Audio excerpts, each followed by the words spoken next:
Have you ever heard of a job so strange you'd swear it was made up?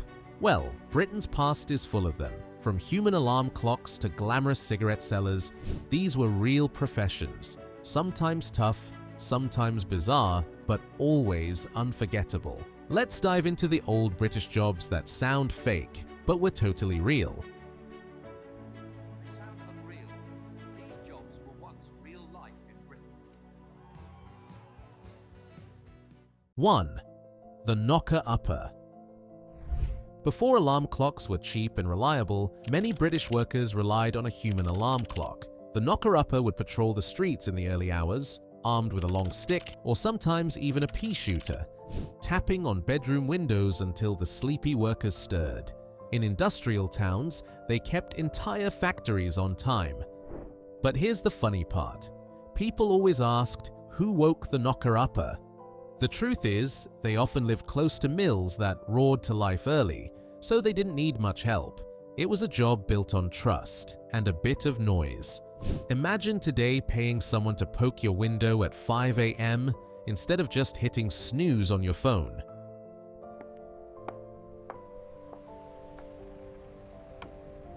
2.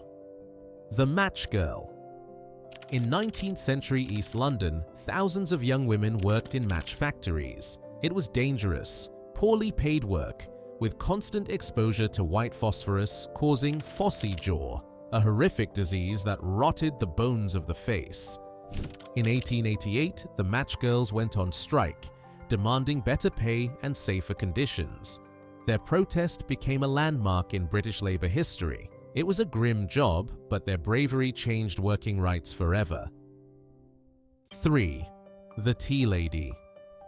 In mid-century offices and factories, the tea lady ruled the workplace. Pushing a trolley stacked with teapots, mugs, biscuits, and maybe a slice of cake, she knew exactly how everyone liked their brew. But she was more than a caffeine supplier. The tea lady was part barista, part therapist, and part gossip columnist. Her arrival was the highlight of the day, breaking up the monotony of typing or factory work. When vending machines and self-service kitchens took over, something warm and personal was lost. Many people still say the office never felt the same without the tea lady's trolley rattling down the corridor. Tea, anyone? Oh, lovely, thank you.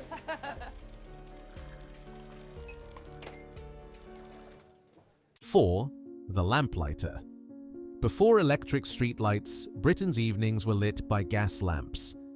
Every dusk, lamplighters walked the streets with a pole, igniting lamps one by one, then returning at dawn to extinguish them. They gave the streets a magical glow, and for children, it was a nightly ritual to see the lamps flicker to life. By the 1960s, electric lights had replaced them almost everywhere. But in memory, and in a few old towns, the romance of the lamplighter lives on.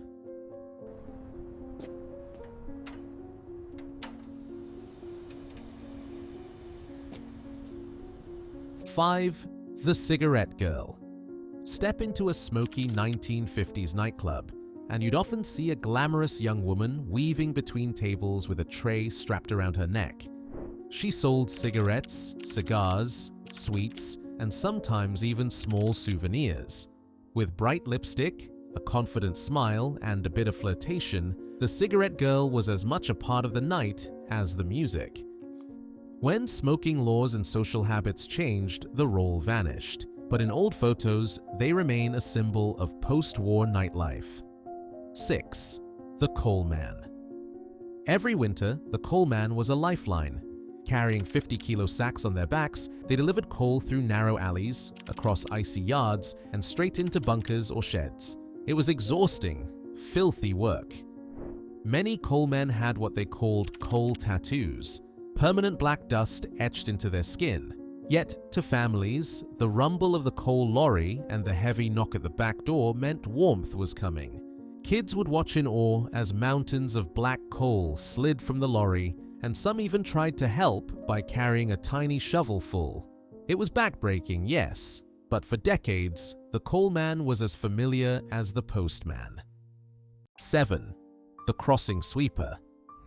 Picture the busy Victorian or Edwardian streets, mud, horse manure, and chaos. Enter the crossing sweeper, usually a young boy with a broom stationed at a busy junction. Their job was simple: sweep away the muck so wealthy ladies and gentlemen could cross without soiling their boots. They worked entirely for tips, so a clean crossing meant survival. By the early 20th century, the job faded as cars replaced horses, but it's one of those quirky jobs that makes you realize how messy city life once was. 8. The milkman. The gentle clink of bottles in the morning was once the soundtrack of Britain. For decades, milkmen were trusted figures, delivering fresh milk in foil-topped bottles before most families were even awake.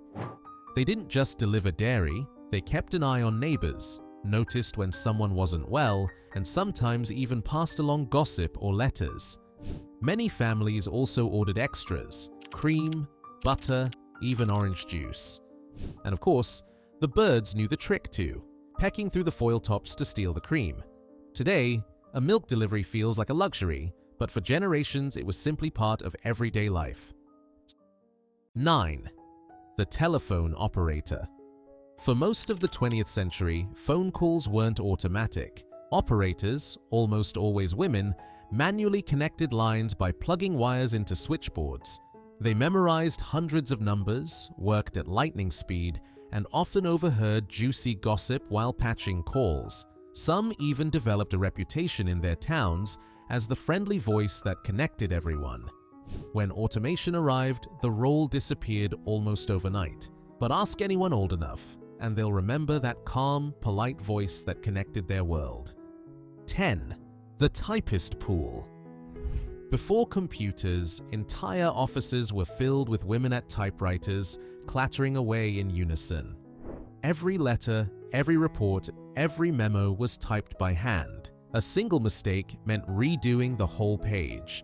No delete key, no spell check, just carbon paper, aching fingers, and strict bosses.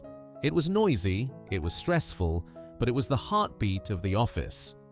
By the 1980s, word processors killed the typist pool, but the sound of typewriters remains one of the most distinctive memories of 20th century work life. From knocker-uppers to lamplighters, from tea ladies to cigarette girls, these forgotten jobs remind us just how much Britain has changed. They were quirky, tough, sometimes glamorous, sometimes grim, but they all gave life its character. Which of these jobs do you remember, and which one would you bring back if you could? Tell us in the comments, and don't forget to like, subscribe, and share this video with someone who loves a bit of nostalgia.